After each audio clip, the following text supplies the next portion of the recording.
Rick and Morty just had its 6th season premiere, and like many seasons, this one is already working at building on the lore and history of its world, while laying the groundwork for what the show will be doing with the rest of its season. Spoilers ahead for the season 6 premiere, and of course for all of the episodes that have come before it. Season 5 ended with Rick and Morty being stranded on a destroyed Citadel of Ricks, with all the Ricks killed off and destroyed by evil President Morty. In this episode, we got revelations and confirmations that dramatically changed how we understood the history of Rick. The Season 6 premiere picked up where Season 5 left off, with Rick and Morty being rescued by Space Beth before returning to Earth. Once there, Rick tries to reset the portal system, but in doing so accidentally resets the portal travelers, sending Rick, Morty, and even Jerry all back to their original dimensions. While stranded apart from each other, Summer, Beth, and Space Beth would sci-fi together a way to get everyone back to their dimension. But in that time, Rick, Morty, and Jerry would have to address the original dimensions they left behind. In doing this, the characters are actually having a conversation about the show, which is something the series does a lot. With only 20 episodes left of the 70 episode order they have, the characters are taking time to examine how much has changed since the show first started. A constant gripe from the creators within the show is that the fans care too much about certain plot elements that were not meant to have grown to the extent they did, with fans' expectations becoming higher and higher as it becomes more and more difficult to build out the story of Rick in that direction. After a few seasons of essentially arguing with fans through Rick and Morty's conversations in the show, the series seemed to have finally wrapped up those plot lines surrounding the multiverse of Ricks and evil Morty.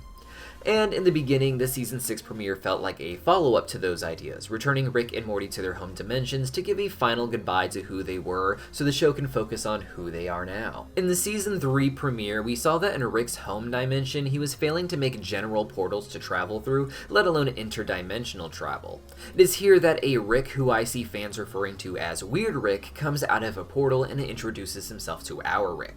Weird Rick tries to entice Rick into pushing forward with his research, but our Rick is immediately not interested, not liking this other version of himself that he meets. It's not entirely clear why to me, but Weird Rick ends up dropping a bomb into our Weird Rick's home dimension and blows up his wife Diane and his daughter Beth.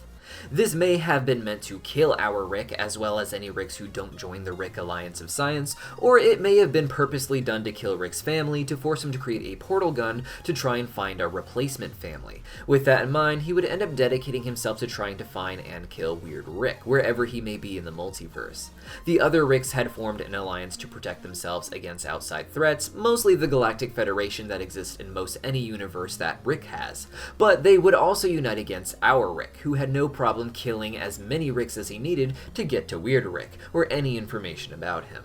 Along the way, Rick would grow tired of his war against the other Ricks, with there being an endless sea of Ricks to kill, and none of it bringing him any satisfaction with Weird Rick still escaping him. At some point, Rick's only option seemed to be to try and kill every Rick in the multiverse he could, but that would be hard even for him.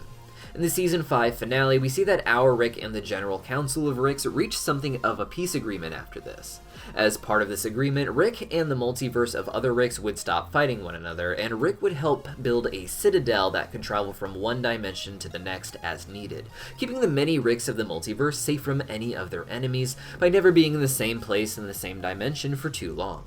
It felt strange to me that Rick would do this, especially with how easy it seemed for him to just keep killing more Ricks. I could understand why he would agree to a peace treaty, but not why he would help them to such a large extent, and then just return to an Earth to live with Beth, something his younger self sees as a creepy thing Ricks do after having abandoned their families to explore space. In the Season 6 premiere, however, we learned that Dimension C-137, the dimension that our Rick has been living in with Morty in Season 1, was the dimension of none other than Weird Rick, and our Rick was camping out in that dimension trying to otherwise live a life he enjoys while waiting for Weird Rick to expose himself. By moving in with Weird Rick's family, he seemingly was using them as bait to draw Weird Rick in, but as our Rick explains to Morty at the end of the episode, that would only work if Weird Rick cared about his family, but Weird Rick is the opposite of our Rick. Our Rick is rare in that he never seemed to want to abandon his family, nor did he get the chance to the way the other Ricks did. Weird Rick, on the other hand, abandoned his family longer than the other Ricks did, and may have never returned even if our Rick didn't take over his home. Weird Rick is a master of escaping and building elaborate fortresses. He not only is good at this, but enjoys it more than anything else, so not having a Morty, being easily detectable,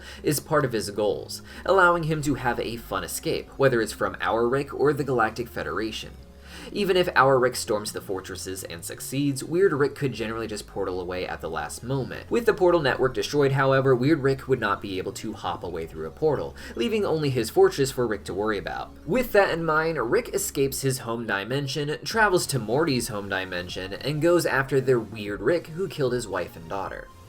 This is Rick's chance to risk danger and finally get his revenge. In the season 5 finale, he seemed like he had let go of this a long time ago, having grown to genuinely appreciate the life with Morty and the family that he has, and even earlier in the episode continued to think that it was time to let go, no matter how much he wants to focus on his dead wife. And for a moment, it seemed like Rick would move on and the show would with him, but at the last moment, he is given the chance to go after Weird Rick here. Despite this opportunity and finally coming face to face with Weird Rick, Morty ends up convincing Rick to give up trying to get Weird Rick and just return to their current dimension with the family.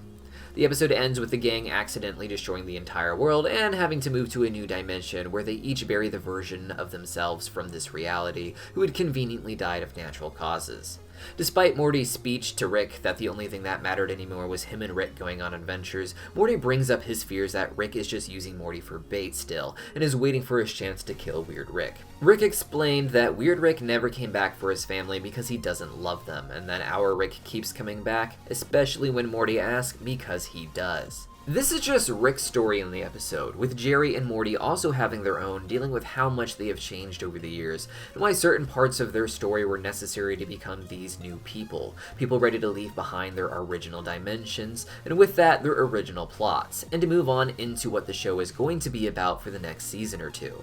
Always the trolls, however, the episode ends with the reveal that Weird Rick is out there and cooking up trouble in Rick's direction. Each season of Rick and Morty likes to switch things up a bit with its style, and this premiere has jerked us back and forth on what to really expect going forward, but in a way that's as fun as it is funny. While the last 2 episodes seem to be about putting these serialized elements behind us and just enjoying what the show has become outside of them, and perhaps even moving on to weirder and wackier new plots, it seems that Weird Rick will recur as the antagonist this season and perhaps even the next, leading into the end of the current series order, which may be the end of the series if it's not renewed. Like with previous series developments in previous seasons, this could also just be ignored for long stretches of time and not even be addressed again until it gets wrapped up sometime in the final season. But what do you guys think? Let me know your thoughts in the comments down below, and if you want to watch more of our Rick and Morty content, hit that subscribe button so you don't miss new videos, and check out one of these older videos that you guys might like. See you guys next time!